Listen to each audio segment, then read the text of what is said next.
It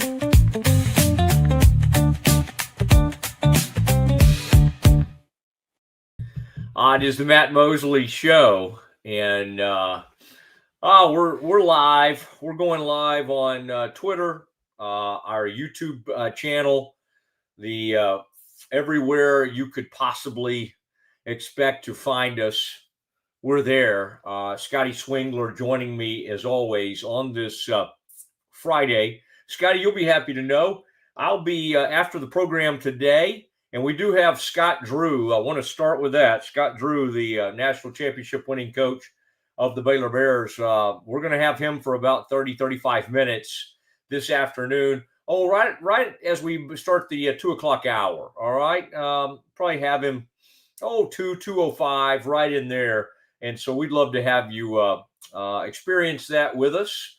And that'll be good. And I think you'll enjoy hearing some news about a certain Baylor big man, and we're going to get into a lot of different topics. So thank you, Central National Bank. Thank you what you do. Thank you for being our presenting sponsor. Thank you, Ascension Providence, for providing us with more doctors than I even knew existed. I mean, it's amazing. The other day I was going to, Scotty records some of these interviews. And I was going to go kind of walk around the studios and go visit, maybe go get a cup of coffee. And all of a sudden I was transfixed by this neurosurgeon who was a surgeon of the spine because I'd had a bad spinal cord injury. And so I sat in there and watched Scotty interview this doctor. So you never know who might show up on the Mosley Show.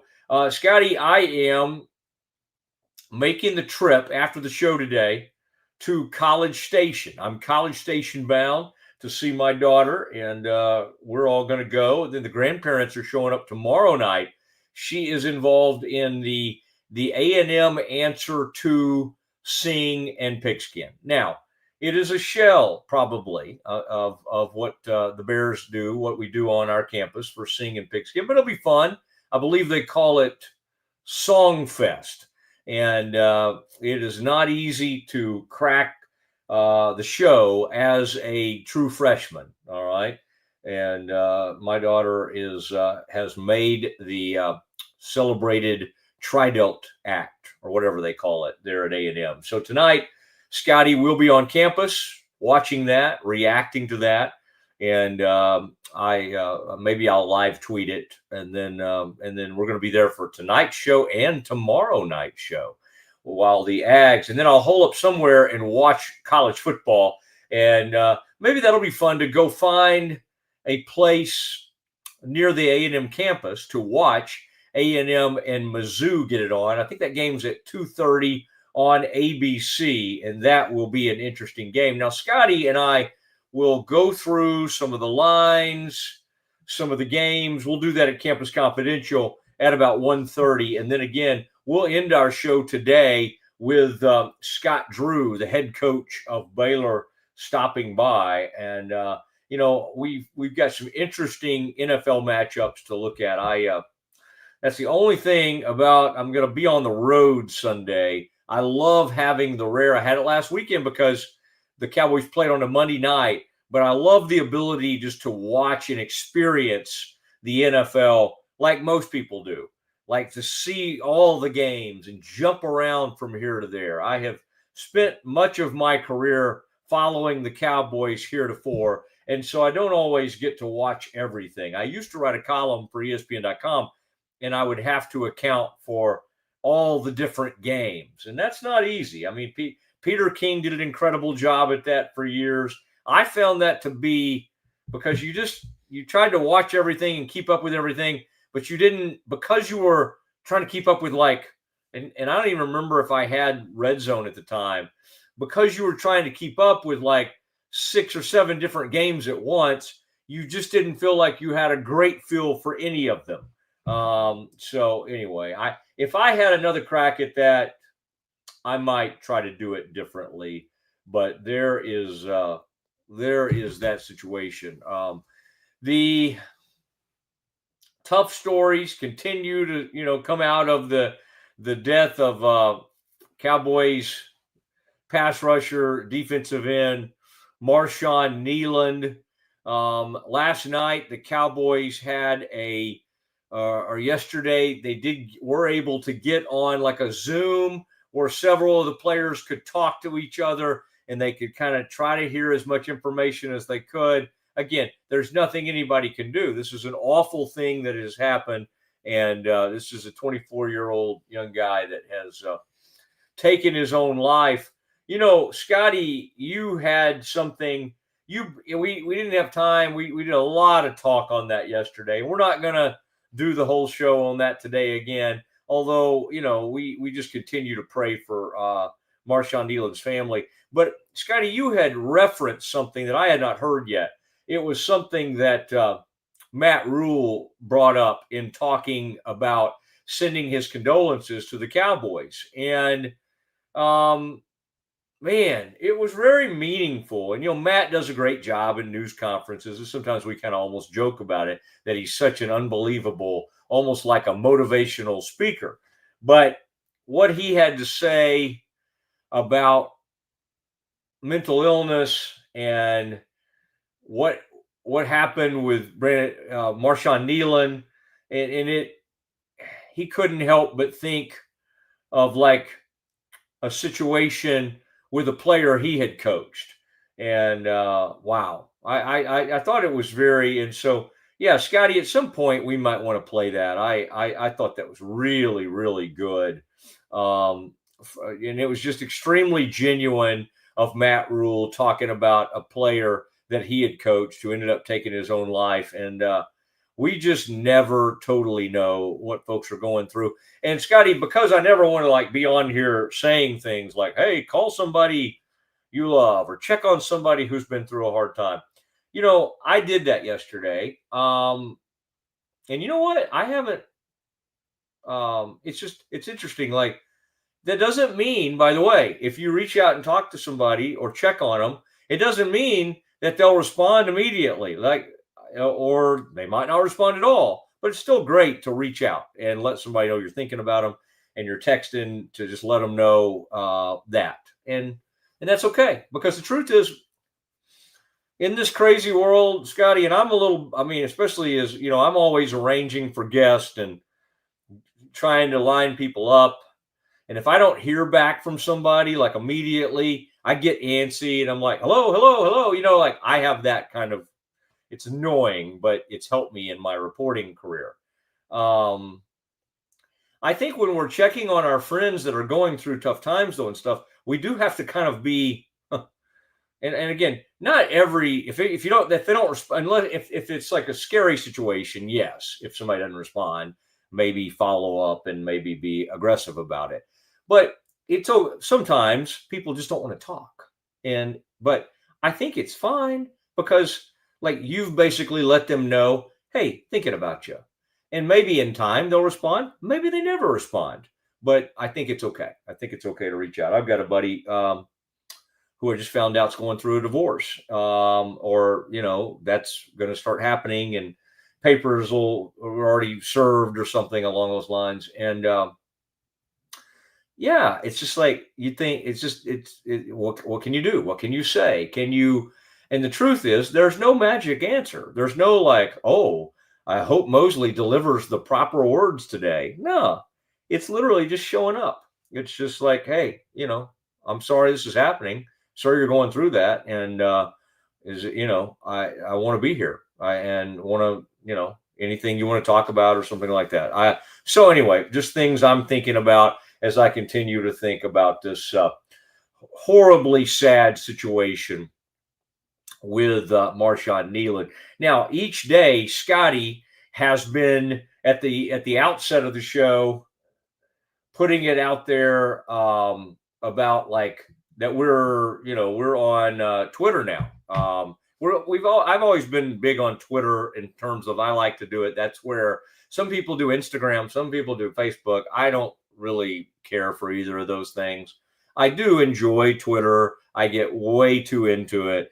And I don't always get on there and tweet, but I am following a lot of people. And what's great is we've seen this week that when I signed up or when Rogue signed up for premium, whatever it is, that allows us to put our show live onto Twitter.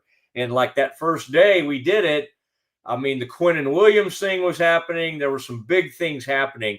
And we've noticed a pretty large amount of people coming in and sampling our show in that direction. So we appreciate that and want to encourage you to go ahead and subscribe to the YouTube channel. And there's a few reasons for that. It helps us kind of track things. It also allows you, if you want to interact with us and send some comments. And Scotty's great about like putting some of those on screen, and we have graphics and we have all those things that we can do. So that part of it is very fun. And so we're excited to have some of you. I did want to talk about, though, Scotty, one thing. We've been so hot and heavy on everything going on with the Cowboys that one more thing on Marshawn Nealon. That was pretty neat last night. I didn't see it live, but I went back and watched it. And the moment of silence and the way the NFL did that, that was a dreadful ball game last night. And I believe that game was in Vegas. The Broncos won a game 10-7. It was not. I watched it for a little bit, enough to see like Bo Nix literally just throwing the ball up for grabs. I went to a high school game for the first half last night. I know our crew, Scotty, was out at Midway. I was monitoring that. I think Midway took a 21-14 lead. Scotty, you may know how that game ended up, but I was kind of keeping a peek. I went to watch a high school game. My high school team jumped up 35-0, so I was able to duck out at halftime. And then I tried to watch the Amazon game, and it was rough. But very cool tribute to Marshawn Nealon before the game in that stadium. Really nice presentation. I noticed CeeDee Lamb last night had a beautiful tribute that he was doing on social media. And then, Scotty, and I meant to send this to you, but the CBS 11 went to Halton, Louisiana, because last night they were going to be dedicating the stadium to the I don't know if it's renovated or a new stadium out in Halton, Louisiana, where Dak Prescott played. And they were going to honor him and do a big thing for him. So this local TV in Dallas-Fort Worth area went out there to cover that, which is very smart, by the way, to do. But they also got comments from Dak about Marshawn Nealon. And listen, he's been incredible in terms of talking about mental health. And he lost a brother to suicide.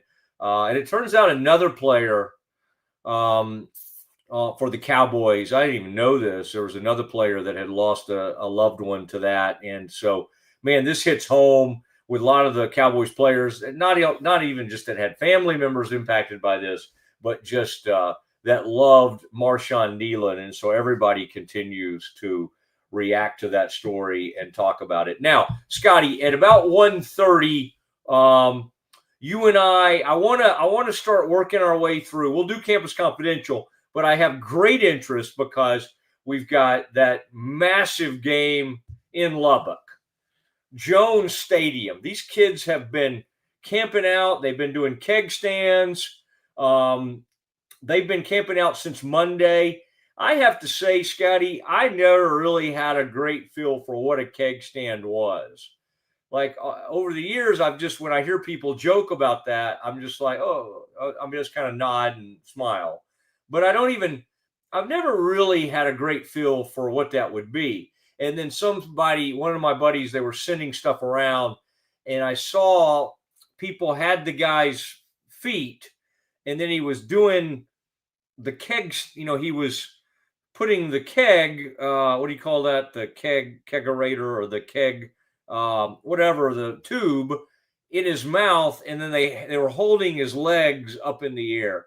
And then he was doing sort of push-ups while he was doing the keg stand. This to me is not that big of a deal. Like I I don't understand why the keg stand would be a thing. Like, it's not even, it doesn't, honestly, it just looks like another way of college kids to get drunk. But it didn't do much for me, is what I'm saying. Like, I wanted to be like, oh, there's a keg stand. That's interesting. It did not interest me much. Partially because that sort of thing was not something I was interested in college. Scotty may have attended a party or two where that broke out. I would be surprised if Scotty got involved in that. That does not seem like something the young man would do, who ended up in the ministry and ended up, going to China. China Spring kids don't get involved in just utter goofiness like that. But it is happening as we speak in Lubbock. Lots of stuff happening, and that is going to be a crazy scene. And so we'll talk about that, and we'll look at some of these other games. Alabama and LSU game interests me greatly, because you never know about the interim coach bounce. We saw it at UCLA. We've seen it a little bit with Penn State. We saw it with UAB this year when they fired Trent Dilfer, which, by the way, Scotty, I try to be someone who tells people when I get it wrong and when I get it right. I thought UAB hiring Trent Dilfer, horrible hire, bizarre guy, not going to work, and it did not. Now, I don't take great, I don't go out and do cartwheels like, look, I was right, a guy got fired. But I will say that is a bizarre human being. And I didn't think, he's not someone who can last, because he has one of those, like, he's the anti-Aranda, in that Aranda wears on you just because he's a whispery man. But this guy wears on you because he's the opposite. He's a yacker, just yapping constantly, thinks he has all the answers, a total know-it-all, I invented football kind of guy. That's him, okay? And usually those guys don't hang around. The only kind of yapper, kind of idiotic behavior guy that still is an unbelievable coach that I'm kind of thinking of right now is Dan Hurley at UConn. Yappy, kind of all over the place, annoying, unhinged, but tremendous. Like, you have to put, like, when you're that good, I mean, it's the whole thing of, there's a women's coach who's kind of like that, yappy, a bit unhinged, and yet you win enough national titles, people are like, oh, let her be her. All right, let that. Scotty, you can guess who I might be referring to. Her name not to be said above a whisper. All right, as we get ready for some college, I did have some NFL thoughts. Scotty, this will inform. Scotty each day talks about underdog, and I like watching that to kind of see what Scotty's come up with. And I bet Scotty will tell you about some things he's doing higher or lower, both college and NFL, or perhaps he'll get involved in the NBA. I don't know. But Scotty, we got a game in Germany. To my knowledge, the Germans don't even care, but we still send our product over there. It's like, you know what? Here we are in Berlin. We're going to play some football. We know you guys only care about soccer, but we're going to send our product over there and kind of jam up this area for a while. And so that's what we're going to do. So, but I kind of like an early Sunday morning game. I mean, you wake up, NFL Network, that's an 8:30 start for us. Falcons at Colts. Scotty, I'm interested in a couple things. Did you know the Falcons still owe Kirk Cousins just like millions upon millions of dollars? And they thought they would keep him because they could trade him, and nobody wants him. So Cousins literally is just sitting there, and there's some bonus coming up that's literally like a $10 million bonus, and they're just going to pay it. They're like, yeah. Like, if he was around next year, he would make somewhere in the neighborhood of $26 million. and maybe even count 40 million against the cap. I mean, woo, what a great job. Just sit there, not have to play, and you're just making 20-30 million dollars. I want to see what the Colts do with Sauce Gardner. Will he shadow Scotty? You might say to yourself, well, Mosley, tell me who the Falcons' number one wide receiver is. Who would Sauce Gardner shadow throughout this game? The answer would be Drake London. All right. I mean, that'll be interesting because they have done that with Charvarius Ward at times this season. He was been placed on a concussion. That's partially why that trade was made. I think this will be very interesting, and then we'll see how they handle Kyle Pitts Sr. as well. Now, last week, by the way, Michael Penix Jr. had a career-high 3 passing TDs in that Week 9 loss. All right, he's yet to have back-to-back games with multiple passing touchdowns in his career. So this will be interesting to see how this plays out. I want to see how Sauce Gardner, how that goes, and I was looking at some of the betting stuff on this. The Falcons defense has also allowed the 10th most rushing yards per game, and the Colts know how to do that. So I think the Colts get it done overseas. Now, other games of interest. Ravens at 3-5. Now, here they come. I told you this. Once they had to wait. They were 1-5. I think they won one game without him, and now he's back. Well, they won, one game without him. Lamar Jackson is back, and they are at J.J. McCarthy and the Vikings. Ravens could totally win this game, and that would get the Ravens to 4-5. This is a scary team. This is a team that literally could run off 7 or 8 straight wins. There are only a few franchises built to do that. This is one of them. Ravens favored by 4.5 on the road. This is going to be interesting.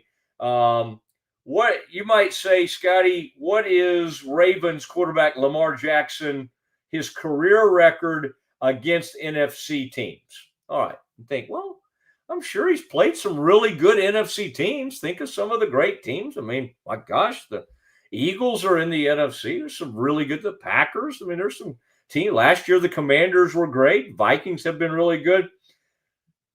He's 24-3 career record against NFC teams. Wow. I mean, just a monster nugget there. Now, Jackson also, for the bettors out there, and we have some that like to tune in, the Jackson is 32-16-2. 32-16-2 against the spread in his career on the road. On the road. All right. So he's really, really good at covering the spread on the road. And remember, they're favored by 4.5. Now, we will look at some of these spreads on these college games coming up. So if you're like, oh, Mosley's talking NFL, I like betting the college game. We're going to do that. We'll do that in some Campus Confidential. Okay. This is the big one. And this is, I don't know why it's a noon game. All right. Because this is a huge game. Patriots at 7-2. I cannot imagine how much Cam Stewart, who's part of the Rogue Media family, is talking Patriots right now. It's scary. They got a real head coach. They got a real quarterback. They're playing some ball. All right. Patriots 7-2 at Buccaneers 6-2. Tampa Bay favored by 2.5 in this one. Trying to remember what I saw. Oh, okay. Kayshon Boutte, the wide receiver for the Patriots. I think the last thing I saw, it wasn't looking great. His status, hamstring injury for him, that would create a significant void. He's had 23 receptions for 431 yards and 5 touchdowns. All right. And they could have third-round pick Kyle Williams have his role expand this week is the way it's looking. This is Patriots left tackle Will Campbell has been struggling a little bit in pass block win rate. And boy, May's taken a lot. Drake May's taken a lot of sacks. So only Cam Ward in the NFL has taken more sacks this season. So there is some stuff. There is some thought that Bucs linebacker Yaya Diaby could have a huge game. And so let's keep an eye on that. One betting nugget I wanted to give you, Baker Mayfield is only, this is weird. Now, again, he had some Cleveland, some of the bad years are involved in these numbers, but as a favorite, which the Bucs are by 2.5, Baker is only 20, 30, and 1 against the spread as a on a team that's favored. Very, very interesting little nugget there. Not very good as a favorite. Again, he's played on a couple bad teams. Let's remember that. Other NFL games that are there's some stinkers. Ugh. I mean, the Saints 1-8 at the Panthers. No thanks. I mean, watch. Just do anything. I'd like a wood carving project that night or that afternoon. Anything, whittling. I'll do anything. Browns at Jets. That's a 2-6 against 1-7. I would take up smoking. I've never smoked a cigarette in my life. I would probably take up smoking before I would watch that game. Let's see. Cardinals at Seahawks. I have like some interest in that because Jacoby Brissett, as we saw against the Cowboys, he's a little bit on a roll right now, and these Seahawks are winning games. All right, and Darnold's playing great. Did you know this? Because we don't talk about this guy a lot. Cardinals tight end Trey McBride. Now, the fantasy people know about him, but the casuals do not talk about Trey McBride because he plays for the Cardinals. His 273 career receptions is the second most by a tight end in his first 4 seasons in NFL history. Goodness. Behind Jimmy Graham, who had 301. He was great. Golly, remember Jimmy? Played for the Saints back in the day. The Seahawks, so from a betting standpoint, Seahawks are 5-1 against the spread as favorites this season, including 4-0 against the spread versus losing teams. They go take care of business against the losers. Best game, probably. Let me look at the other one. Let me look at the Monday Nighter real quick. No, Lions and Commanders is not good. I like this Rams at 49ers. 49ers with Mac Jones have just flat out rallied. And again, that's another indictment on Belichick. They were horrible to Mac Jones, and they were unkind toward him and basically threw him out on the street, and somebody had to take him in and start to put him back together again. Jacksonville did a little bit of that. And then he ends up with the 49ers, and with Purdy hurt this year, Mac Jones is playing his tail off, and he is not just like a bus driver quarterback or just a guy that just basically gets you through a game. He's actually making throws. But the Rams are good. Rams are banged up right now, and so this will be really, really interesting. The Rams are 4-1 against the spread against the 49ers since 2023, with the only loss coming earlier this season. 4-1 against the spread against the 49ers. All right, so there you go. And Steelers and Chargers, this is a Sunday night game. Yeah, I kind of like that. I kind of like it. Both teams can kind of be blah on. Even though they have these high fly, these famous quarterbacks, but they can be really blah on offense. And then the Eagles at the Packers. Monday night. I do love that. Ooh, I do love that. Eagles at 6-2 at Packers 5-2-1.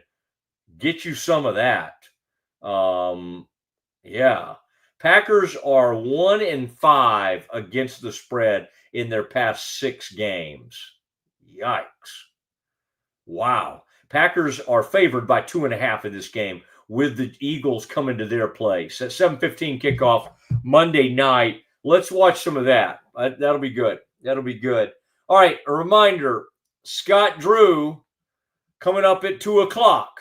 And that's going to be Scott and I are going to sit there and we're going to hash it all out for a good 30 minutes or so. And we're going to cover a lot of ground. And we're going to try to ask about this Jocelyn Bodo. Where's the big man? When's he going to show up? We'll see what Scott has to say on that front. That happens at 2 o'clock. Next, it will be time for Campus Confidential. Some pretty good games.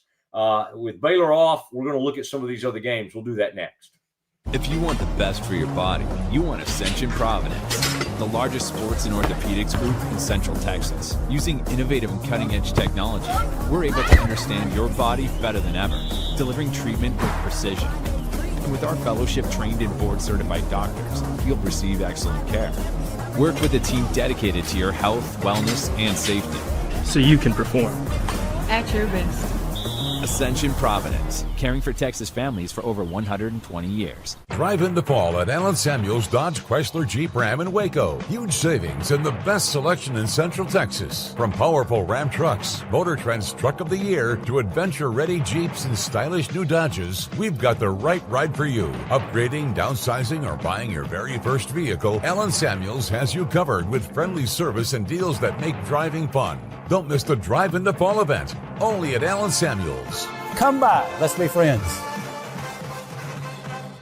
When Central National Bank decided to partner with Baylor women's basketball, we didn't know exactly what that partnership would look like. What brings you into the bank today? For the last couple of months, I've been noticing a charge on my account, and I would like to block it. I see. So you have a charge. Yes? And you'd like to block it? Yes. I think you should take the charge. What? Yeah, I definitely think you should take the charge. I don't think you understand. Sometimes you just have to take one for the team. Is there a manager available? We love that Coach Collin is all about the team. Once we get the vocabulary down, the sky's the limit. Central National Bank, proud partner of Baylor Athletics and Baylor women's basketball. I have Mac Rhodes, director of Baylor Athletics, on the phone. Mac, can you tell Peggy why she should take the charge? Of course she should take the charge. Wait, are you at the bank again? And who is Peggy?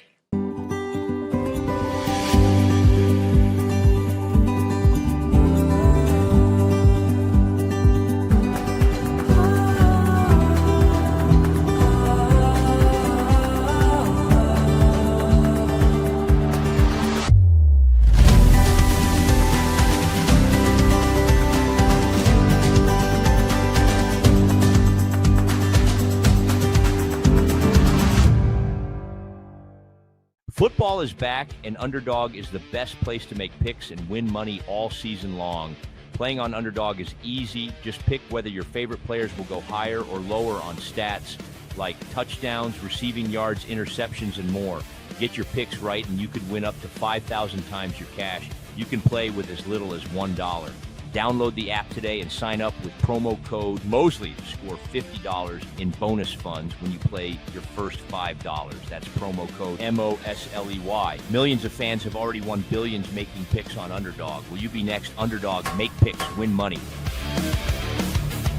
Must be 18 plus, 19 plus in Alabama and Nebraska, 19 plus in Colorado for some games, 21 plus in Arizona, Massachusetts, and Virginia, and present in a state where Underdog Fantasy operates. Terms apply. See assets.underdogfantasy.com/web/play-and-get-terms_DFS_.html for details. Offer not valid in Maryland, Michigan, Ohio, and Pennsylvania. Concerned with your play? Call 1-800-GAMBLER or visit www.ncpgambling.org. In New York, call the 24/7 HOPE line at 1-877-8-HOPE-NY or text HOPE-NY. That's 467-369. Welcome back, Matt Mosley Show. Scotty Swingler here. Just wanted to remind you, Underdog is not just something we run ads for. It's something that I play just about every day. Now, I got to tell you why I like Underdog and why, if you're thinking about playing some of these games, maybe try to win some money on college football like I like to do, you need to do Underdog. Underdog lets you do a flex pick, which is essentially like a mulligan or like a gray snow or like some insurance. So let me just show you. These were my picks yesterday, and I've already missed. Trust me on the other three, though. Owen McCown, UTSA got blown out by USF. I thought that might lead to lots of touchdowns and throwing coming from UTSA, but no, Owen McCown only threw one touchdown. But I'm not out of the race yet. So if Mendoza goes higher than 1.5 passing touchdowns, if Bear Bachmeier rushes for higher than 34.5 rushing yards, and if Josh Hoover throws for higher than 229.5 passing yards, I still win money because I did the flex pick on Underdog. And now you can win more money if you try to go 4 for 4 here. But Scotty knows, man, I am prone to being wrong. And twice this week, I went 2 for 3 on my Underdog submissions and still won money because of the flex pick. So you can go with those other 3 players if you haven't made an Underdog submission yet. I've got Mendoza, Bear Bachmeier rushing, Josh Hoover throwing passing yards as my picks, but you can make your own picks at Underdog and make sure to use that promo code Mosley because it'll give you $50 of bonus cash when you deposit your first $5. That's free money to go play with. And you know what they say at Underdog? You make picks, you win money. Underdog. We love them. We thank you for playing along. Matt Mosley. I haven't made any NFL submissions on Underdog. I think Sunday morning, what I might do Sunday morning, depending on how the college football picks go, is combo. I might combo a little NFL action with some Baylor versus Washington basketball action. Very interesting. Boy, won't that be, speaking of Baylor basketball, won't that be something to maybe kind of explore why Michael Ratai seems to be off to a bit of a slow start with the Bears?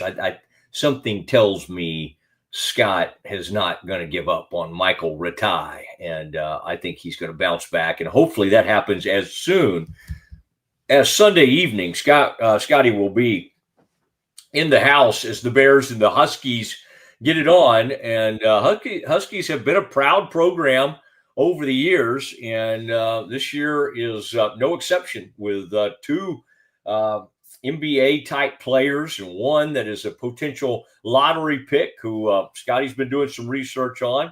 I believe his name is Hans Steinbeck. The German, the big German. Good writer. Are you sure? Are you certain about that? You know, Matt, you and I are quite familiar in our fandom with very tall Germans being very good at basketball. Yep. And now in the Metroplex, they even have a beer named after one of them, the Big German. A beer, a street, a statue. I mean, you can't go wrong. Except that now I think that guy is now rooting for the Lakers because of Nico Harrison. Well, yeah, it's hard to say. He certainly is very close with Luke. I mean, it takes a lot to alienate Dirk. Like, Dirk's one of the nicest superstars ever. Absolutely. And he's one of the most unassuming superstars I've ever been around and I've ever spent time with. Actually, Clayton Kershaw's kind of a little bit like that too. But Dirk was just unbelievable, and yet they have alienated the great Dirk. You know what I have not seen yet is some of Dirk's work on whoever is showing NBA now. I think Amazon has an NBA package, and I think Dirk's on there. He is. But I just haven't really delved into that yet. Have you seen him on there? Is he doing okay? I've just seen a couple clips on X, and yes, I mean, it's hard for me to be objective with Dirk, Matt. I just love him. I just love him. So, but yeah, I'm enjoying seeing the clips I've seen. I've enjoyed. All right, sir. It is a crowded weekend of college. We got college hoops. Baylor will play, and the women will get going again here. And they're coming off a great win in Paris, France. But Scotty, if you would deliver us some campus confidential, kind of a weekend headed, working for the weekend edition. Yeah, well, and something we like to do, Matt, we will go through some of these lines for the weekend. You already talked some NFL. We'll go through some of these college football lines. But before we get to the games this weekend, I just want to mention the story, and I think it came up briefly on your show yesterday. I definitely talked about it on Pete's show yesterday and this morning. But there's the team barber for Texas Tech created a GoFundMe last week. His wife was in an automobile accident, got hit by a drunk driver, is going through lots of medical procedures, surgeries, etc. He is the sole income generator provider for her and their son. So he made a GoFundMe. Early this week, some BYU fans kind of found it or saw it, reposted it, and said, hey, let's help these guys out. Well, this fundraiser started. Here, I'll post this is the picture from the GoFundMe. So I'm sharing the picture. Ivan Ortiz has already shared with the world here. I'm not exposing or doxing anyone here, but the goal was $25,000, and they surpassed that easily early this week. Matt, I'm looking at the number right now. BYU fans, Texas Tech fans, college football fans, Kirk Herbstreit made a large donation we've seen. $168,000 and still climbing, given for the Ortiz family. Wow. Matt, man, we talked this week. We've talked a lot about checking in on people. This is good to see how sports, and in the case of BYU fans, I'm sure religion, kind of bring people together, people loving other people. That story has been an encouragement to me this week ahead of a fierce game at 11 o'clock tomorrow. You know, it reminds me that the first time BYU came in for a visit, or maybe it was their second time to Waco, because I think they maybe had back-to-back, but when their fans go on the road, they have some alums who literally do a day of, they go on the road and they find like a school or an underserved community or something going on that they can get in and do something really nice. And I can't remember if it was a shoe drive or a food drive or something, but when they came to play Baylor, and so it's hard. There's some fan bases that are easier to dislike than others. Now, we can dislike the BYU basketball program because they took a Baylor player and they're now maybe the highest payroll in the country and that. But when it comes to their people and the way they approach life, I admire our friends from the LDS Church. Very, very kind deal. So yeah, good story there. All right, let's look at some of these lines for the weekend, Matt. Where should we begin? Let's begin here. This is an interesting line. Georgia at Mississippi State. Now, Mississippi State notoriously struggles to get these SEC wins, even when they've got a lead. They seem to blow it. But Georgia started as an 8.5-point favorite. They are now a 9.5-point favorite. Matt, I'm on the record. I think Georgia is the most fraudulent team in the top 10. They have gotten so many close wins. They should have lost to Auburn, and the SEC officials decided to protect the brand of Georgia. How do you see that game going, Georgia at Mississippi State? Well, Mississippi State finally got on the board, and, Shapen, who's had a rough career in terms of some injuries and then just some bad luck and all that kind of stuff. I think they finally have a little bit of confidence. I agree with you. I mean, I think Georgia could allow a lot of points here, but I would not bet this game. Is what my advice would be to people. Now, if you have to bet it, I think I'd go ahead and bet Georgia to cover. But I am with you. I don't love Georgia this year. The only thing I will say is I kind of like Bachmeier at BYU. I really love the tough guy quarterback, and this guy is pretty tough. And he's not always the greatest. Gunnar Stockton. Correct. And I like the quarterback that'll put his helmet down and try to run over you.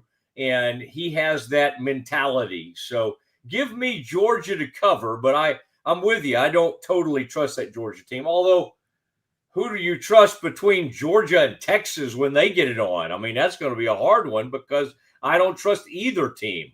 But we'll wait for that one. But, yeah, I'm going to take – but that's interesting. So you're taking Mississippi State to cover in this one, right? I think I would. I think Mississippi State has lost enough games close.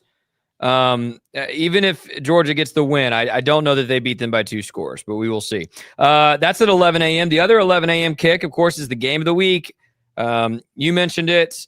Game day's there. If you've seen any of the photos or videos from the students gathering and getting excited, it's quite the environment in Lubbock. Pat McAfee had Joey McGuire on his show earlier today. I watched just a bit of that. BYU at Texas Tech. Matt, if I was going to pick one game to bet, and I could be dead wrong, I would bet BYU here. 10.5 points. And I know you're on the road, and I know Tech has got talent. But that is total disrespect for an undefeated team that just came back in Ames against a good Iowa State team and bludgeoned them in the second half without their star running back. I've told you many a time, Vegas, for some reason, does not respect the Mormons when they go on the road. And it doesn't matter who they're playing. And then they'll go in, they'll just knock out Iowa State or wherever they go to play, K-State. You know, we can say, oh, that's a hard place to play. Oh, that's going to be hard for BYU. And you look up and they run them out. And they run them. The other thing they do is, if it's close, if they're within a touchdown with like 5 minutes to go, watch out. Yep. Watch out. They're a big comeback heartbreak type team. They'll break your hearts. So yeah, I'm with you on this one. Give me the Mormons to cover and number 47. And I tell you what, I like these players. The thing about BYU, you don't have a ton of them leaving. You do have some guys coming into the portal, but that Chase Roberts, he's kind of been there. They got another receiver a little bit like him, and they just make tons of plays. They got great hands, very reliable wide receivers, and BYU for years has had great running backs. I mean, it just and quarterbacks. Well, yeah, quarterbacks goes without saying. You go all the way back to Steve Young and Jim McMahon and all of that, but certainly have they used to be known as Quarterback U. Now they haven't had a good enough run over the past 10 years to keep that up. But listen, Matt, Quarterback U became Oklahoma, quite honestly. Taysom Hill is still in the NFL, sir. You watch your mouth on the recent run. Taysom Hill. He doesn't play quarterback. He's still playing in the NFL, and he occasionally gets a snap at quarterback. Yeah, dude, I just think, total disrespect for BYU. That linebacker core for BYU is great. And, I would have thought they would have answered a lot of questions beating Utah, but apparently not. So we'll see how that goes tomorrow. Man, I can't believe how stacked Tech is on that line. Like it's just across the. I mean, it's almost like an NFL line. They've got it. And when I say NFL, I'm even thinking like over the years, LSU or Alabama or even Texas has had this combination of defensive tackles and defensive ends that you're like, whoa! And Tech has it. And then that what's his name? Rodriguez? Is it Jacob? Jacob Rodriguez. He's a stud. Oh my God, he's a stud. Well, and Matt, he's incredible. He's incredible. To your point about Tech's defense, and I think BYU is actually a stronger defensive team than offensive. The play on this game might be the over-unders at 51.5. Now that's about right. Like I wouldn't bet strongly on either side, but I mean the under at 51.5. I mean, it would not surprise me. Both of these offenses have struggled at times, and both of these defenses are elite. It wouldn't surprise me if this is like a 17-14 game in the fourth. Like this could really be one of those kind of slugfest games. But who knows? What do we know? We'll find out. Are they not gonna throw tortillas? Are they gonna mind their manners? You and know, abide by the I new wonder if rules? that's a prop bet. I wonder if you can make a prop bet on will there be tortillas thrown at kickoff? I have no idea. I bet I struggle to believe all the students are just going to comply. Yeah. Personally. Okay, 2 interesting games at 2:30 tomorrow, Matt. One, your Texas A&M Aggies at Mizzou. Mizzou did just lose Bo Pribula for the year, which stinks because they were looking pretty good and he's a good player. A&M only opened as a 4.5 point favorite. Now everyone's betting A&M. I guess they're favored by 6.5 against Missouri. I mean, this has always been the one we were pointing toward. I mean, they took care of LSU. They got a coach fired. This is a dangerous moment for that team. I do think it's also, though, could be a moment where you were kind of complaining, and I understand where you're coming from, on the lack of like juice, pizzazz, the Heisman this year, just sort of going along party lines. To me, this might be a Marcel Reed, and I'm not saying you can do it for one game, but you had him like 4th in the Heisman race, I think, in Vegas. He's 4th in the odds right now. Yep. He could have one of those monster road games, national TV.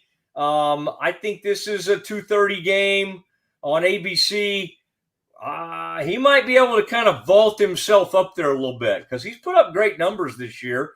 It just, people just don't think of him immediately as the Heisman guy. So we'll keep our eye on that. He's not top 20 in passing in the nation, but okay, great numbers. Sure, Matt. He's had a great year. Yeah. He's played well. That dude's got weapons in the backfield and out wide that are part of playing quarterback. And we had this with Tebow, and he was obviously one of the great quarterbacks, is not just throwing. The guy can take off and kill you with his legs. So, correct. The guy's an all-around good quarterback. Here's one I'd be interested in maybe taking the underdog, Matt, and I want to see what you think. Oregon travels to Iowa. Iowa 6-2.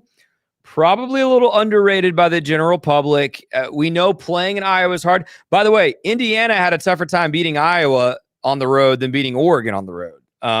If you're looking at a common opponent, Oregon going to Iowa is favored by 6.5. The line opened at 5.5. It's moved to 6.5. This is one where I think Indiana only won here by 5. I think Oregon favored by 6.5 might be a good Iowa play. Man, we're trained. We're so trained to disrespect Iowa because of their years of being so horrible on offense. Yep. And they have gotten better there. I have to give them that. The numbers, by their standards, they have gotten way better. And you're right, that's a sneaky team where they're ranked at 20th. But I will take the Ducks to cover. And one thing is the Ducks have been knocked a little bit for not being as good as we thought they were going to be this season. They got driven, out of their own stadium by that Indiana team. Give me the Ducks to go ahead and cover here. I think they show up, and I think they take care of Iowa. Although that's a tough, as it gets into November and it gets a little chillier there in Iowa, it's a tougher place to play. All right, let's be quick about this because I know we got to get to Coach Drew, but several games, evening games that I find interesting. Let me just rapid fire you a couple. In a bowl of coaches who are on the hot seat, Florida State is a 1.5 point dog at Clemson. Wow, man, I still can't. I still have a hard time believing that they would run Dabo out of there after all he's done. I mean, I get that he has not loved this era and he's not embraced it, but I mean, I I've heard people say Baylor. They're 3-5. I know, but he's also won national titles, and he built a monster there. To me, that would be really bad of them to run him out of there. I don't trust either team. Give me Clemson to cover at home. Clemson covering at home. Let me give you two more quickly, and then we'll get to the big one. UCLA favored by 1.5, hosting Matt Rule's Nebraska. Nebraska on a bit of a slide. They lost their quarterback. UCLA has been a different team since making a coaching change. Give me the Huskers. Wow. Okay. Yeah. And then I'm betting the dog to cover on this one, and it won't surprise you because I've talked about this head coach.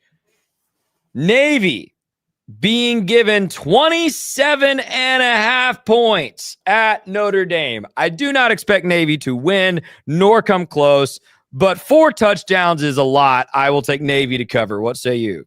Two people that get disrespected on the road, Mormons and service academies.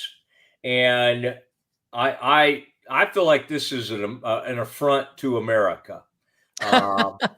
So give me the midshipmen to cover as well.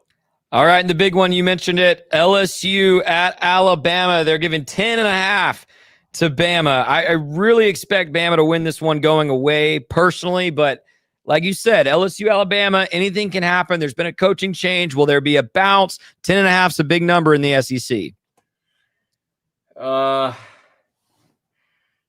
Catching 10.5. Yeah. Give me the Tigers.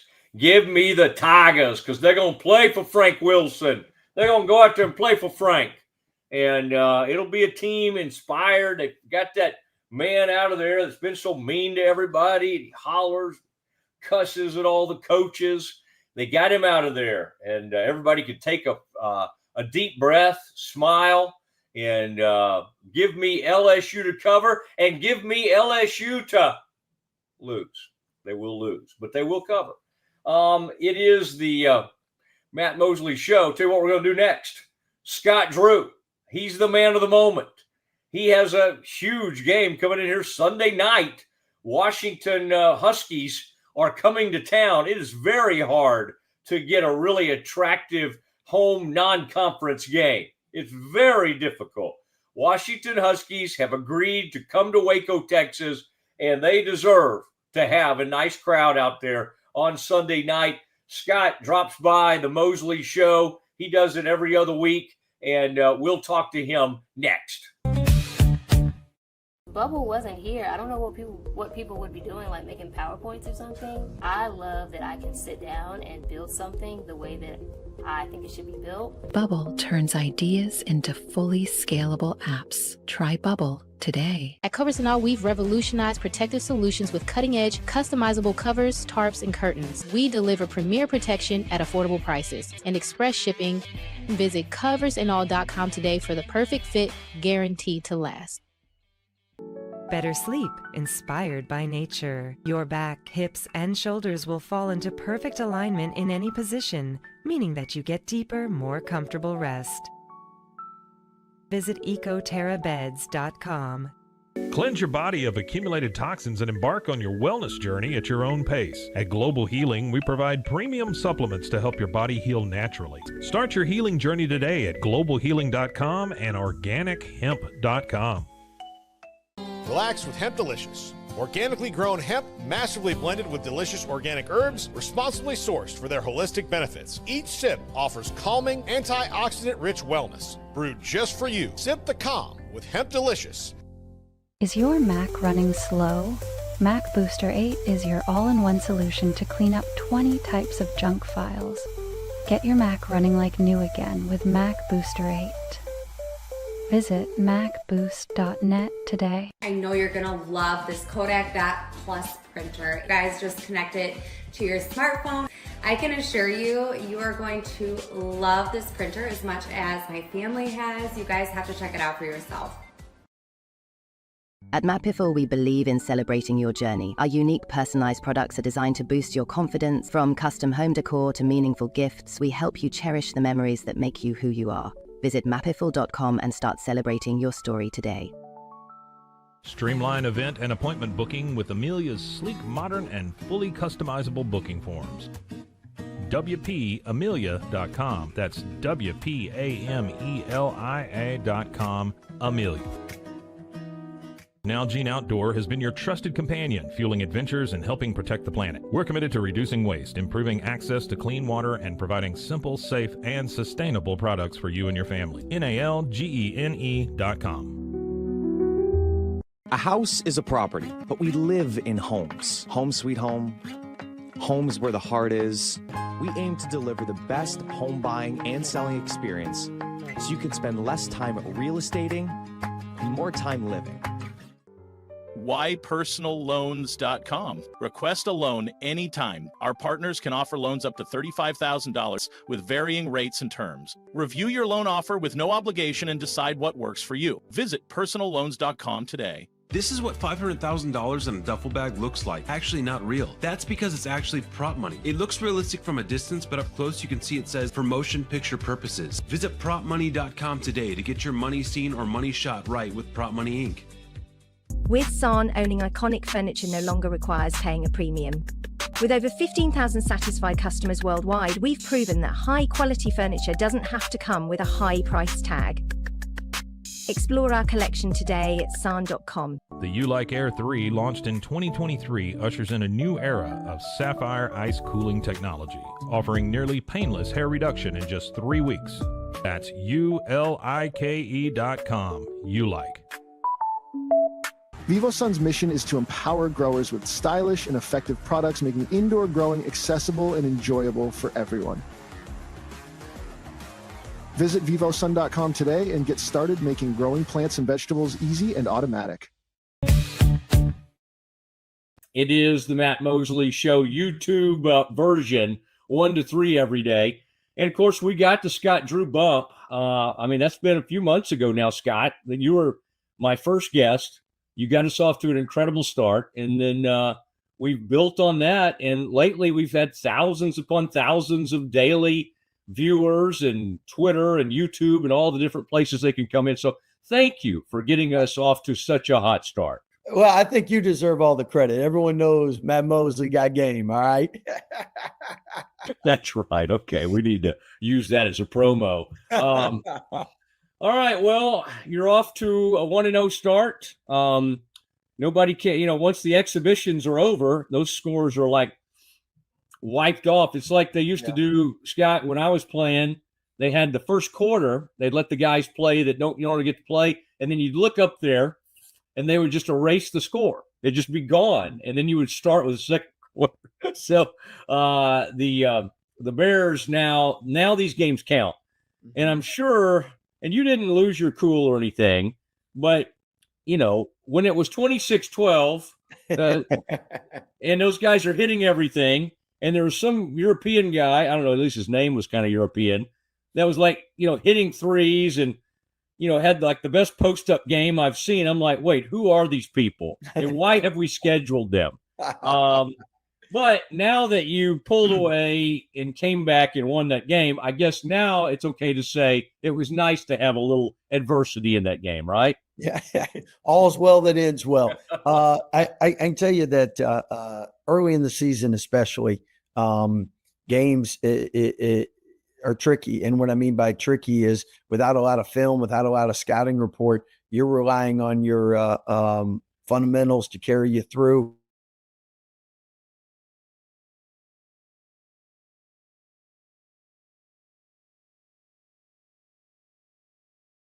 For basketball players, most of them can tell you their first dunk.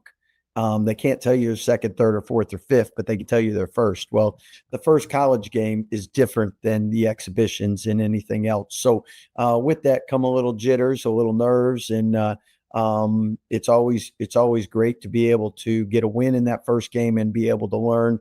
As my wife said, this game was a lot better than last year's first game. Well, that's a fair point. Yeah. our wives can kind of keep us straight. Yeah. And remind us of those things. Mm.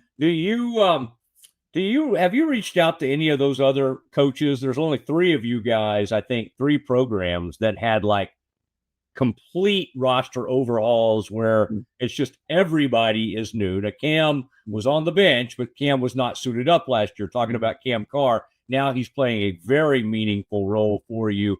Do you guys compare notes any, because you have buddies that have had to do maybe not quite to this extent, but maybe very similar things? Yeah, a lot of us talk normally on the recruiting trail. With us this year is a little different, though, because we had firsthand experience. We were able to go, with the university games and get some experience with the players that were able to travel and were able to play with us. So really, our situation is a little different than the other teams that don't return anybody. At the same time, most programs aren't. There's not a long track record of what works best and exactly the perfected method of having the best outcome in a short period of time. So I think all of us kind of are trying to figure things out as we go. With us, obviously, you want to simplify things, and most coaching staffs have done that. And then the longer you have players, the more you can put layers in there. So it's kind of like, here's your play. We got to learn it. And then once you learn it, now you can have a counter. Then you can have another counter. Then you can have another counter, but you can't start the layers until they know the basics. You remember VJ early on was a little deferential to maybe some of the more experienced players, and then in time he became more and more confident. I don't think you're going to have to go through that with Tunde. He came out firing the other night. That was kind of wild how he misses the first 5 or 6 shots. And then I don't remember him missing another shot the rest of the game. It's hard to do that. It's hard to start poorly and then just completely flip it. You sat him down probably after the first 6 or 7 minutes because he was firing the ball. What did you say? Did you say much, or did he just sort of naturally use that time to kind of reset, calm down a little bit? I think he played that first media timeout like a freshman, and obviously really excited, really anxious. And then as he had a chance to sit down, calm down, and Tunde can affect the game in a variety of ways, and that's why people are so high on him. Defensively, he can impact the game. On the glass, he can impact the game. So if you're really only a shooter and you start 0 for 6, that can really mess with you. But Tunde is going to be able to score a variety of ways. You get a couple of offensive rebounds and layups. That gets you going. If you get any transition buckets or steals transition, that gets you going. So he's somebody that I think doesn't rely as much on his jump shot because he can score in a variety of ways. And again, I think the first 2 games probably didn't have those kind of nerves, and the first game did. And the good thing is we were able to learn from a win. And at the same time, when you're ever talking to one player, you're talking to everybody. And I thought early on we just came out, we shot some quick threes and didn't work the ball as much. Then we started to get in a rhythm and a flow. And obviously we're best when we get in transition like every team. So as our defense got stops and we got out and went, and I think fans love college basketball nowadays because pace is pretty fast. So there's a lot of lead swings and changes, and it can happen in a hurry. Yeah, and it has changed. Y'all used to take 1 million charges, and you there was you took a couple of the other night. I'm glad we took some of those charges out of the game. But still, you have guys that'll get in front and make those plays, and then that gets the sideline going and everything. What did you feel like? Like I was interested in watching JJ and some of your guys, Ike, Isaac, Williams off the bench, because at times some of those guys like White will come in, and it's a little more of a traditional point guard. You start the game, Obi plays the point, but he's also a big-time shooter, big-time shot maker. He probably was used to playing off the ball more. how are you kind of working through that? Because you have had positionless basketball in the past, but the last couple of years, for instance, you had very traditional point guard. I mean, Ray J is a flat out great point guard, a dedicated guy who can make that. Although one of those guys, by the way, that came off the bench made a left-handed baseline pass that was gorgeous. You know what I'm talking about? Out to the corner, that kind of reminded me of Ray J. How are you kind of balancing that and making sure you have guys that'll get those? King loves to talk about paint touches. I've heard you talk about it. How do you get that out of guys that maybe aren't always totally cut out for that traditional point guard role? Yeah, I think most people in college realize the importance of getting the ball inside and getting to the paint and how it breaks down defenses. So every defense tries to keep it out. So with that, I think that's what's exciting about coaching is you look at the players you have, and no two player, God didn't create anybody exactly alike. So as a coach, our job is to put them in positions where they can showcase their strengths. And there's a variety of ways to get the ball to the paint or get easy shots. Sometimes it comes from if you have a great post feeder or post player, you get the ball to him, and one-on-one he scores. They put two on him, he generates offense. We've had guys like that in the past. We've had other guys that are so good off a ball screen, they always make you commit to, and they do a tremendous job finding the open guy. There's other guys that you just put them in space, and they automatically make defenses put two on them. So really, it's who can make you put two on them, or they can score. And then if they do put two on you, what's the best way to find and facilitate with the rest of the teammates? And again, it's like putting together Legos. I mean, every year is different. Every team is different. You asked, OB provides different strengths than Ray J does. And there's a balance of learning to be a little bit more like Ray J, but at the same time, being and utilizing OB's scoring and shooting ability. Same thing. Isaac had a great baseline pass. Isaac's a tremendous finisher at the rim, does a great job putting pressure on the defenses that way. JJ's really improved his ball screen reads and is an elite shooter. So I think it's a work in progress for everybody. Game 1 is different than game 10. Game 10 is different than game 20, and game 30 is different than all of them. So, and at the same time, games are always going to be a little different than practice. Some people are always going to play a little bit better in games. Some people play a little bit worse. I think we figure it all out at the same time. Most importantly, hopefully we keep getting wins while we figure it out. You know, Ogbum put up great numbers in those overseas trip that y'all took, and then in the exhibition he struggled shooting, and I think that was great to see it, because you just want to see it in a game. And like you said, the lights came on. He's obviously somebody y'all can feed off his energy. He's like, you just kind of, I don't know, people call it the dog or whatever, but you kind of see something in him. Like when he hits a shot or something, he's kind of ready to talk a little bit, get the guys going, and I think that'll be good. Now, again, I've got one game sample size, so I don't want to overreact to these things, although you know I'm capable of that. You really? on the upside, and I was watching it again last night, Ratai had a gorgeous little wraparound pass that's, you know, almost can't coach it. Like you kind of have to have that skill and have that inherent instinctive part of you. So he's got that. He's off to a bit of a slow start, even maybe in the exhibition games. And I don't know, he didn't look comfortable the other night. Obviously, he's been a great player at a high level at Oregon State. Is he playing a little out of position right now, trying to kind of figure out, okay, where am I on the court? Like he's certainly not a traditional 5, although I guess that he would fit that role when you start. What's kind of going on with him, and like, what can you do to kind of settle that down a little bit?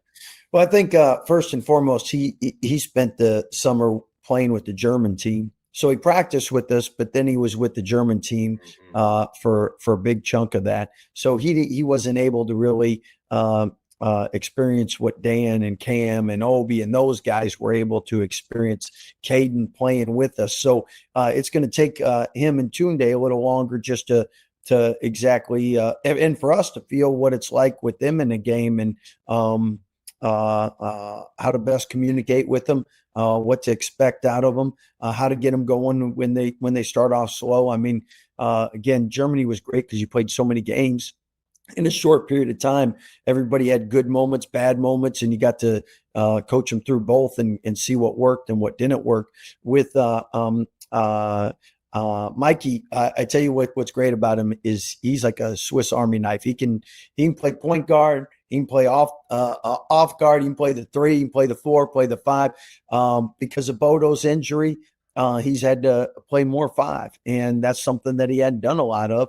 But he's been willing and wanting and anything to help the team.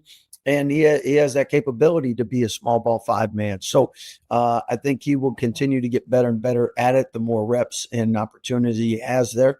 At the same time, if you put him at the 1, you put him on the wing, you put him at the other guard spot, he's somebody that can do a variety of things. He's done it at the power 4 level. So it's kind of like Steph Curry's going to have a game where he's going to go 0 for 11. Nobody's doubting he's going to be able to make the next 3 he takes. And Mikey's somebody that is a really fundamentally sound player that he should be close to triple doubles, quadruple doubles, one of those stat sheet stuffers, because he's capable to affect the game in a lot of different ways. Now, I'm not saying 20, 20, and 20, but he can be close to 5, 6, 7, 8 assists, 10 rebounds, and obviously points. He's more than capable to be a double-figure scorer. You know, some of your best teams are the best offensive rebounding teams, and I think you really stress that. And I think over the years, the metrics have shown that. And that was one nice thing is even guys that were missing shots seemed to be getting after it. And even Tunde early on was trying to get other possessions and all that kind of thing. And that's where offensively, we've always done a good job in rebounding and competing on the glass. At the same time, I thought our defensive rebounding only give up 2 defensive rebounds for an entire game. That's one of the best efforts we've had. So hopefully we can continue to be great on both ends as far as rebounding wise goes. Because if you can get stops and limit them to 1 shot, that gets us in transition. And we got a lot of guys that are really athletic and fun to watch in transition. It's nice of you to always bring in a guy each year. It was Misi one year, VJ the next year, and now Cam Carr that can get in the top 10s and always finishing over people. I mean, that had to be crazy to have him like over there last year, and there you are desperate for depth and reinforcements. And, for whatever reason, he couldn't come in and play right away. But I bet you were seeing some of that stuff happen in practice. You're like, oh my gosh. I heard you talking about him after the game the other night. It's like you said consistency, whether it was at Tennessee or Baylor, y'all were kind of waiting to see that. And man, it does seem like he's he's pretty locked in. I'm not that there won't be moments where maybe he has a defensive lapse or something like that, but like that's got to be a pretty good feeling to know you do have at least 2 guys we've seen so far in one game, I might add, but that can just absolutely go off for 25 or 30 points. And you probably have like 4 dudes like that. and we agree with you with Cam. A blessing to coach every day, because like you said, practice is never dull or boring because he has a chance for a Sports Center top 10 play at any moment. A really prolific score when it's rolling, and at the same time, somebody I think with the consistency part, he has the capability to be at the free throw line 6 to 10 times a game. That would be the consistency part, because his athleticism allows him to get a shot at any time.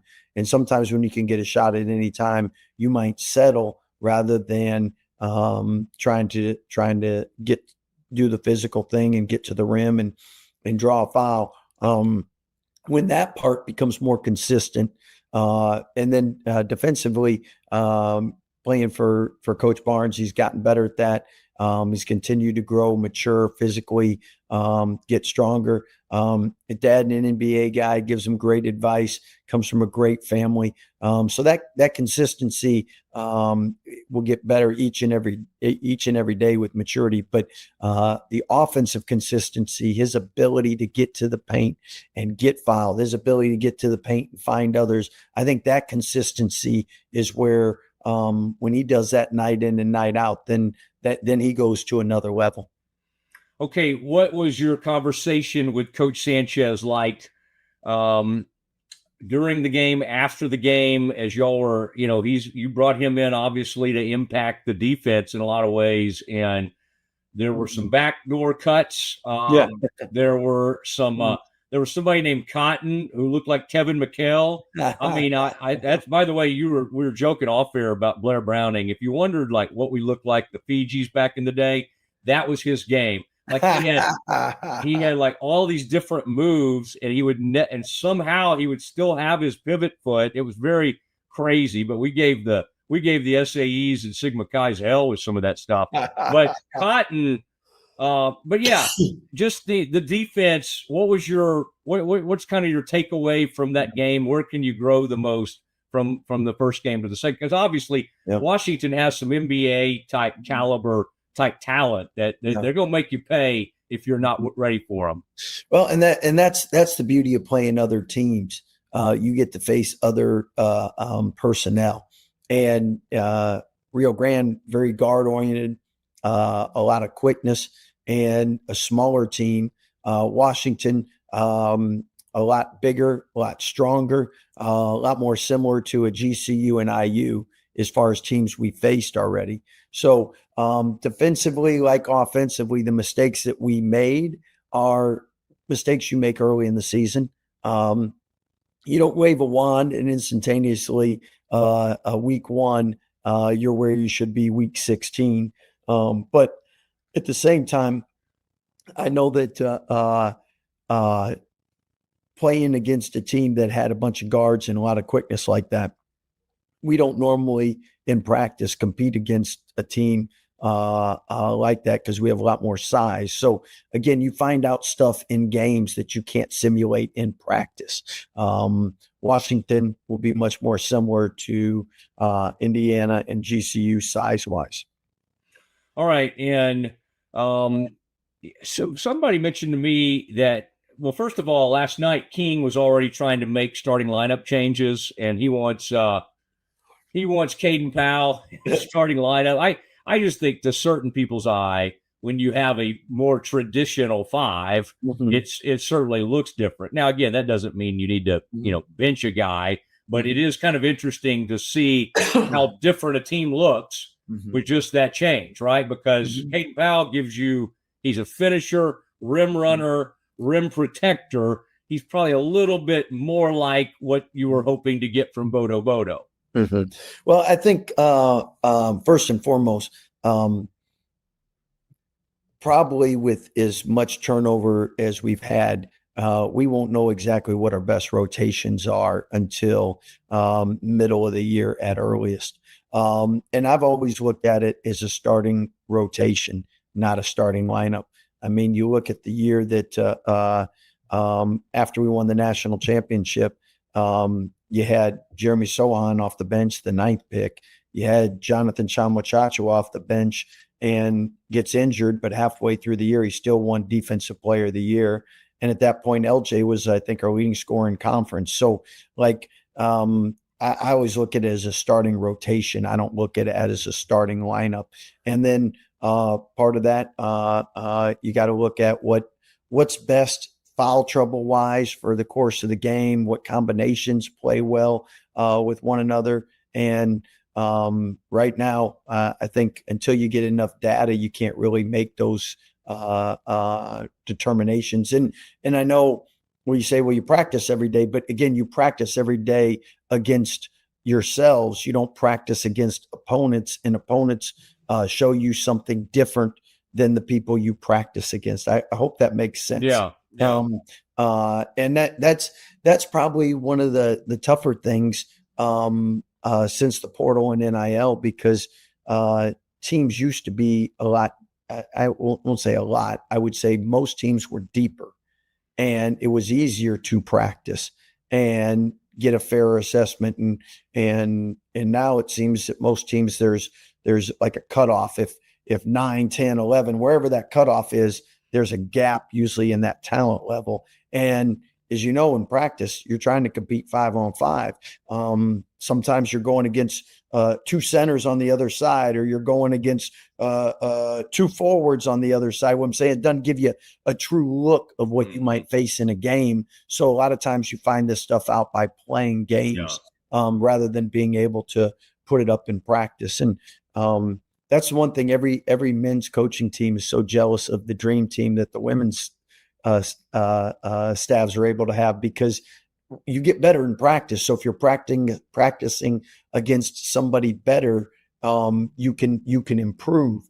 And the trick is getting competitive enough in practice where you can improve. And again, I'm not saying we don't have competitive practices, but they're not what they used to be back in the day when before NIL and portal, I feel. Yeah, that's very interesting. Okay, we big night Sunday evening. Here comes the Washington Huskies. Hans Steinbach is someone, you talk about large, we're talking about centers, 6'11", 13 points, 16 rebounds the first time out. They got big guards. This is going to be an interesting challenge. Baylor football, basketball, we love a good blackout. I heard something about that maybe happening. And so I think the Foster will be rocking. What can you tell us about the kind of challenge this Washington team brings? Some of my insiders have told me they're probably underranked right now, that a lot of people think they could end up, being a fairly high seed.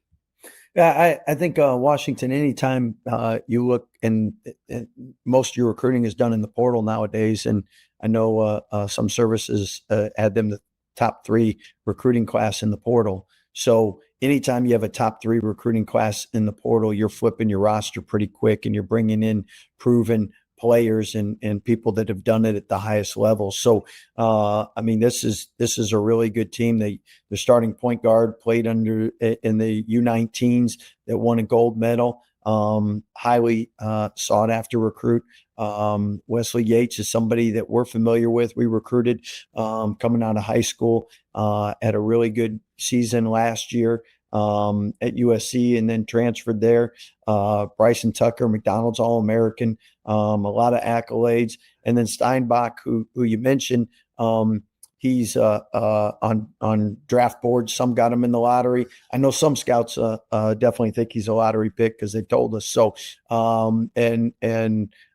Mikey Rattai's played with him, obviously, in Germany, seen him, knows about him. They got Big Frank in the middle, and then they got a good bench. So, it's a team. I think that Miami football has done a pretty good job and ranked high in the portal. And I think Washington's kind of similar type team as far as portal success. Okay, we're talking football now. I may need to get your take on. Well, I try to always throw in a little analogy for you because I know you like that. Like Mosley's. Yeah. I've got to make sure Mosley's paying attention. By the way, on that G League thing that you and Coach Izzo were pretty open about, and I think you agreed with Coach Izzo, just like, hey, just give us. We just need to know what the rules are because things, all that. But that said, while that's being addressed and while you're kind of seeking some clarification, that seems to be a route people could come from. Do you assign anybody on your staff to take a peek at those G League games and be on the lookout for some help in that regard? While that still is now apparently you can scout and recruit from the G League. Hey, we're watching everybody. We're watching the NBA. Well, Well, it's too late then. but anyway, yes, to answer your question.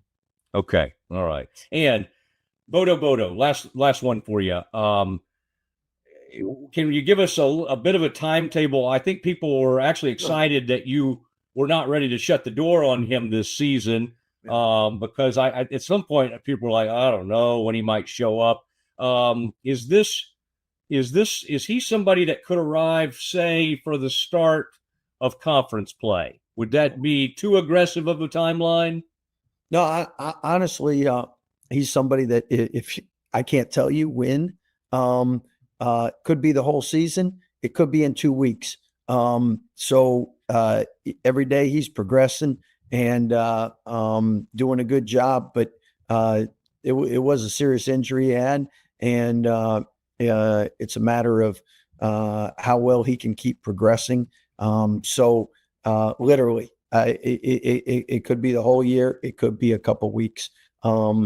I know he's made great strides in the last couple weeks, and that's really exciting and encouraging. Can he do anything? Like what? He's out. Like what's he doing in practice? Yeah, he's not doing our contact, but non-contact. He's basically doing everything, shooting, dunking. So he's alive. That sounds almost spiritual there. That's the way to end it. Well, listen, I appreciate it. Always great catching up with you, and it's going to be fun. Sunday night, I think it'll be a packed house, and that's one of the real attractive non-conference games. Washington coming in. I remember y'all played them. Seemed like a few years ago or something, but yeah, that was in Alaska. I remember. Yeah. And then, of course, you have a little bit of time here, and then you've got that huge tournament coming up, and or I don't know if we call them tournaments anymore, whatever, like a showcase, and that's some my gosh, great. I mean, that's a murderer's row right there. So, get all the 26-12 stuff out of your system. Yeah. As you know, it's really hard nowadays to get good home games because so many things are done neutral. And so it's a great opportunity for the Baylor family to come out and watch a really good matchup. And again, Washington's a team that a lot project will be in the NCAA tournament, and we'll have a real successful year. So this will be a great challenge for us. Scott, thank you. The Matt Mosley Show appreciates your work today. Very solid work, I might add. Thank you, Matt Mosley. You have a blessed day, my man. You do the same. Scott Drew, who was recently at Pigskin Review. Not the night I was there, but Scott was in there. He's got a daughter involved in all of that and having fun out there in the sorority world at Baylor University. It is Scott Drew, and that's the way we're going to leave it today on the Matt Mosley Show as we say goodbye for the weekend. We'll be back to react to the Baylor-Washington game Monday at 1:00, and we'll have a lot more, especially on the Cowboys as they come off the bye and they get ready to go again. So lots of stuff over the weekend. Everybody have a tremendous weekend, and we will see you Monday.